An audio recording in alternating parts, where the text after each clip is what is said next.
In this particular topic, we're interpreting residual plots. Don't let the vocabulary mess you up at all. This is just, they show some scatter plots. So you see the scatter plot A, B, and C. The residual plot is just, if you were to tilt this line so that it was straight across, you would get something that looks like residual 3. And if you were to tilt this line so that it was straight across horizontal, then you'd get what looks like plot 1. And this one is practically horizontal already, so it's going to look the same for the residual plot. So that's all they're doing. We just want to know if, like, which one it matches. So for instance, residual plot 1 goes with scatter plot B. And then we want to know what best describes the line of best fit. So when it's close to the line, it's good, but not perfect model. This isn't really an appropriate model because the dots are so far away from the line.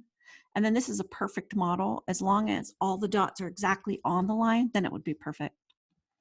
So let's look at some of these examples here. This is practically horizontal. So scatter plot A is going to go with residual plot 2. So we're going to put scatter plot A. This is not a good example, so not an appropriate model. And then on this one, notice that scatter plot B, if we were to turn or just tilt your head kind of to the left a little bit, you'll see this residual plot 1. So this is scatter plot B, and it is a model, but not a perfect one.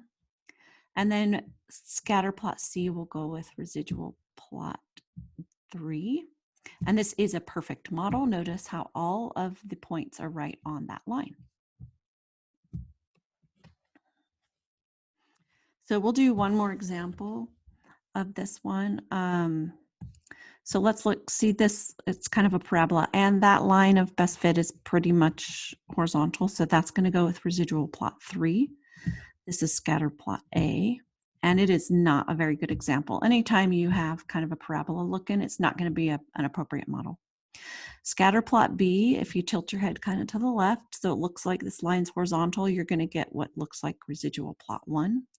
So this goes with scatter plot B, and it's a good model, but not perfect. And then again, here's a perfect model. Scatter plot C goes with residual plot 2. And that's going to be a perfect model because all of the dots are right on the line. So that is the end of the lesson.